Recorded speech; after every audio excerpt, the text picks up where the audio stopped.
तो साथियों, आज बात करेंगे ऋग्वेद से आगे यजुर्वेद, अथर्ववेद और सामवेद की और इनके ब्राह्मण ग्रंथ। आज की क्लास बड़ी इंटरेस्टिंग इसलिए होने वाली है क्योंकि आज आपको बहुत सारे दिलचस्प सवालों के जवाब मिलेंगे जो या तो परीक्षाओं में आ चुके हैं या परीक्षाओं में आने वाले हैं।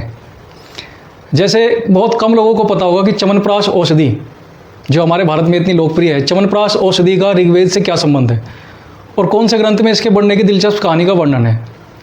राजा हरिश्चंद्र, जिनकी कहानी हमारे भारत में इतनी प्रसिद्ध है, राजा हरिश्चंद्र की कहानी का हमें कौन से ग्रंथ में पता चलता है, कौन से ग्रंथ में पहली बार अयोध्या का वर्णन है और कौन सा ऐसा वेद है जिसमें किसी लड़की को अपने ऊपर मोहित करने के मंत्र हैं। वेदों में से अगर कोई चुनना हो तो भगवान कृष्ण ने अपने आप को सामवेद क्यों कहा, कौन से ग्रंथ में हमें ये पता चलता है। आज से 3500 साल पहले ऋग्वैदिक काल में भी क्या अंग प्रत्यारोपण संभव था। तो दोस्तों, मैंने यहाँ पे लिखा है यजुर्वेद, इसका उपवेद धनुर्वेद, इसके रचयिता विश्वामित्र ऋषि और इसका ब्राह्मण ग्रंथ शतपथ ब्राह्मण। यजुर्वेद के दो भाग हैं, यानी कि इसकी दो शाखाएं हैं, कृष्ण यजुर्वेद और शुक्ल यजुर्वेद। कृष्ण यजुर्वेद की जो संहिता है वो है तैत्तिरीय संहिता और शुक्ल यजुर्वेद की जो संहिता है वाजसेनी संहिता। साथ ही यजुर्वेद में मैंने आपको पिछली क्लास में बताया था कि यजुर्वेद में वैदिक जो यज्ञ हैं इनको करने के तौर तरीके, नियम और आहुति और बलि देने के संबंधी नियम है। तो अकेला ऐसा वेद है जो गद्य और पद्य दोनों में है। ये यजुर्वेद गद्य में भी है और पद्य में भी है, गद्य व पद्य दोनों में लिखा गया है कृष्ण यजुर्वेद। शुक्ल यजुर्वेद में केवल मंत्र हैं, केवल मंत्र, यानी कि केवल पद्य में लिखा गया है।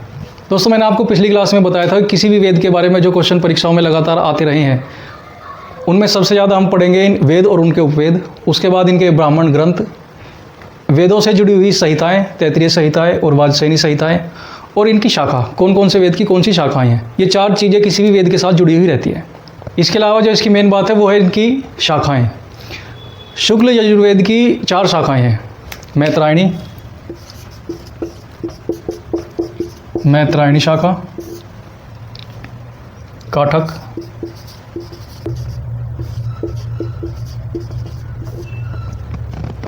और तैत्तिरीय।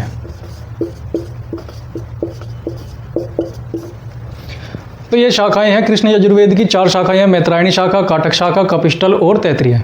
शुक्ल यजुर्वेद की 2 शाखाएं हैं, 2 शाखाएं,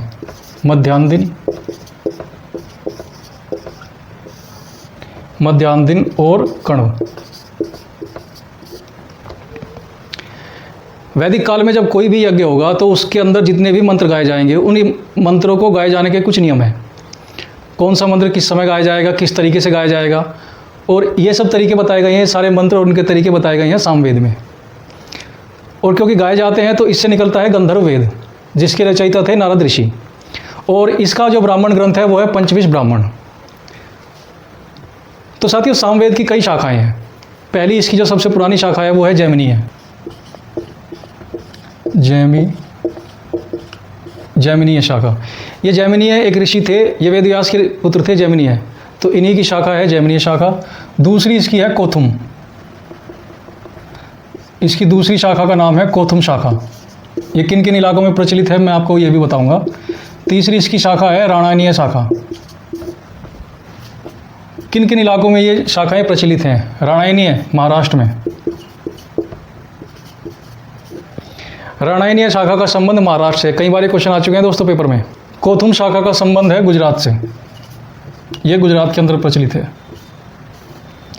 और जैमिनीय का जो संबंध है वो है कर्नाटक से। वैदिक यज्ञ के दौरान जो भी ऋषि सामवेद का गायन करता था उसे भी कहते थे उद्गाता, उद्गाता।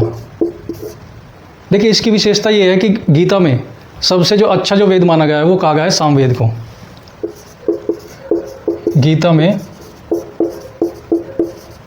सामवेद को अच्छा,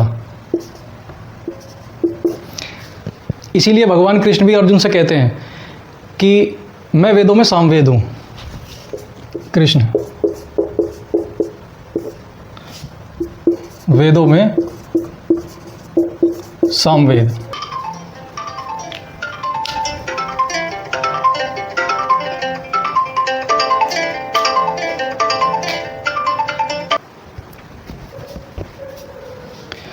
तो सामवेद के गायन करने वाले को कहा जाता था उद्गाता और गीता में सामवेद की प्रशंसा की गई। उसमें कहा गया है कि सामवेद सर्वोत्तम है वेदों में, और कृष्ण ने भी कहा है कि अगर तुम्हें मुझे कोई मानना है तो मैं वेदों में सामवेद हूँ।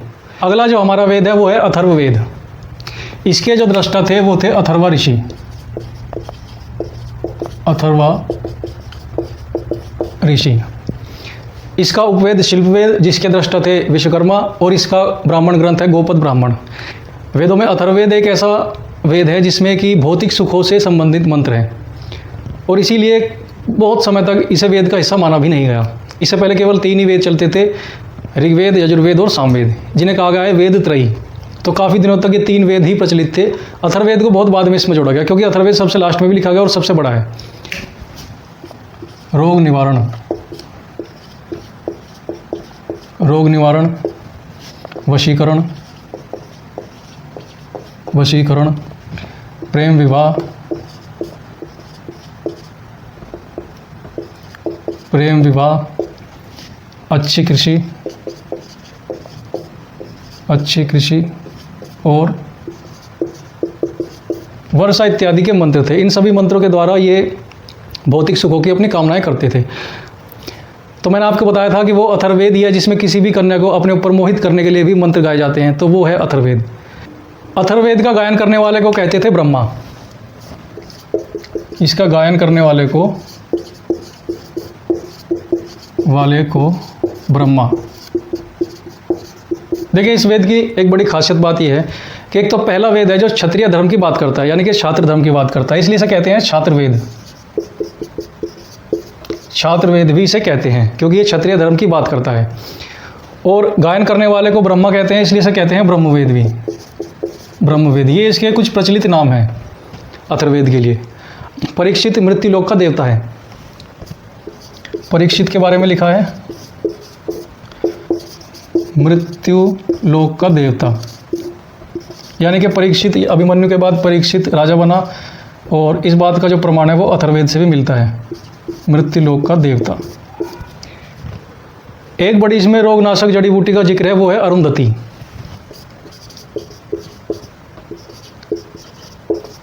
एक जड़ी बूटी का जिक्र है जिससे सारे रोग का नाश होता है, वो है अरुंधति जड़ी बूटी।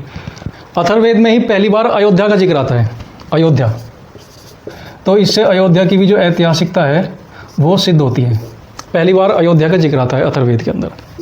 सबसे बड़ा वेद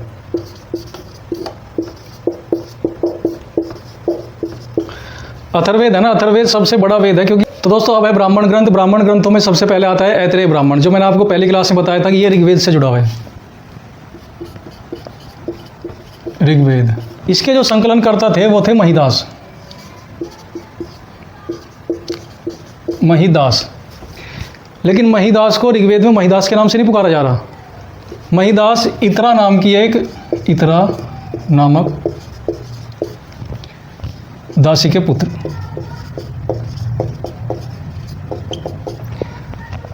इसके जो दृष्टा थे वो महिदास थे, जो इतरा नाम की एक दासी के पुत्र थे, और इसीलिए इसे कहा गया ऐतरेय। तो यानी इस बात से ऋग्वैदिक कालीन समाज की एक बड़ी दिलचस्प बात का हमें पता चलता है। कई बार हमने महाभारत में और रामायण में भी हमने ये देखा और ये सुना कि किसी भी नायक को या किसी भी व्यक्ति को उसकी माँ के नाम से संबोधित करते हैं। पांडवों को कौन्तेय कहा गया, गांधारी पुत्र कौरवों के बारे में कहा गया, ऐसे ही कौशल्या पुत्र राम के बारे में कहा गया। तो इसका मतलब ये है कि ऐसा होता था क्योंकि एक राजा की कई शादियाँ होती थी, और राजा की शादी करने का कोई जाति का बंधन था नहीं। वो दासी से भी शादी कर सकता है, वो किसी नीच जात की कन्या से भी शादी कर सकता है। भीम की शादी एक राक्षसनी हिडिंबा से हुई। तो राजा के लिए किसी भी कन्या से विवाह करना संभव था, चाहे वो किसी भी जाति की हो, चाहे वो छोटे वर्ण की हो या उच्च वर्ण की हो। तो होता ये था कि जो लोग थे वो ऊंचे कुल की रानियों के बेटे और नीचे कुल की रानियों के बेटे के बीच में फ़र्क करने के लिए उनके नाम उनकी माँ से जोड़ देते थे। तो ऐसे ही महिदास का नाम इसकी माँ के नाम से जाना गया, तो महिदास को ऐतरेय कहा गया। ऐतरेय ब्राह्मण में राज्य अभिषेक के नियम हैं। राज अभिषेक के जो नियम हैं वो ऐतरेय ब्राह्मण में है। कितने रत्निकों की आवश्यकता होगी, कितनी नदियों का पानी लाया जाएगा, किस तरह से राज्य यज्ञ होगा, वो सारे के सारे नियम जो है ऐतरेय ब्राह्मण के अंदर हैं। ऐतरेय ब्राह्मण के बारे में दूसरी दिलचस्प बात हमें क्या पता चलती है कि इसमें हरिश्चंद्र की कहानी का विस्तार से वर्णन है। यही वो ग्रंथ है जो हमें हरिश्चंद्र का किस्सा देगा, हरिश्चंद्र की कहानी। देखो वैसे तो राजा हरिश्चंद्र की कहानी बहुत बड़ी है, इसका जिक्र ऋग्वेद में भी है, लेकिन ऋग्वेद में हरिश्चंद्र के बारे में केवल इतना लिखा है कि वो बहुत एक महान और अच्छा राजा था। पूरी की पूरी उसके संघर्ष की और जो उसकी पूरी की पूरी कहानी है, जिसके ऊपर पिक्चर भी बन चुकी, वो ऐतरेय ब्राह्मण के अंदर आती है। दूसरा ऋग्वेद से जुड़ा हुआ जो ब्राह्मण ग्रंथ है वो है कौशिकी। इसमें कोई ऐसी विशेष बात है नहीं, तो अगला हम ब्राह्मण ग्रंथ पढ़ लेते हैं। यही वो ब्राह्मण ग्रंथ है जिससे हमें च्यवनप्राश प्राप्त होता है। च्यवनप्राश बनने के पीछे क्या कहानी थी मैं आपको बताऊंगा बाद में विस्तार से। ये यजुर्वेद का है।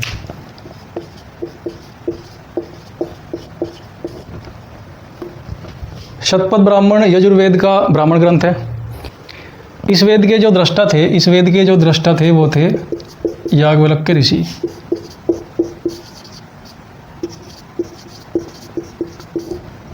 याज्ञवल्क्य ऋषि। शतपथ ब्राह्मण में ही जल प्रलय की कथा है। जल प्रलय ये हमने 11th और 12th क्लास जिन्होंने यूपी बोर्ड से की है, उन्होंने जल प्रलय की एक कहानी पढ़ी होगी अपने हिंदी की क्लास में। हिंदी की बुक में एक जल प्रलय होता है पृथ्वी पर, और उसमें जो है मनु और श्रद्धा नाम के 2 कैरेक्टर बसते हैं। दूसरा उपनयन संस्कार की जानकारी। उपनयन संस्कार तो ऋग्वैदिक काल में या वैदिक समाज में जब भी कोई बालक पढ़ाई शुरुआत करता था, तो पढ़ाई के लिए जो पढ़ाई की शुरुआत करने से पहले उसका उपनयन संस्कार का, यानी कि अब इसकी जो विद्या है वो आरंभ होगी, तो उसकी जो पहली बार चर्चा की गई है वो शतपथ ब्राह्मण में की गई है। अब ये एक ऐसा ग्रंथ है जिसमें विदेशियों को मलेच्छ कहा गया है। विदेशियों को मलेच्छ, यानी कि इससे पता चलता है कि शतपथ ब्राह्मण के लिखे जाने तक भारत में कई विदेशी आक्रमण हो चुके थे या कई विदेशी आ चुके थे। जैसे कि हम कह सकते हैं सिकंदर का आक्रमण, यवन हो सकते हैं, वो ईरानी हो सकते हैं, वो शकहुन कोई भी हो सकते हैं। तो उनके आने का आभास इस शतपथ ब्राह्मण में हमें मिलता है, क्योंकि उन्हें इस ग्रंथ में मलेच्छ कहा गया। दूसरी बात, इसमें च्यवन ऋषि की कहानी। च्यवन ऋषि, अब मैं आपको बताऊंगा कि च्यवनप्राश आखिर बना क्यों था और इसके पीछे की हास्यास्पद कहानी है क्या। च्यवन ऋषि की कहानी और अश्विन कुमार।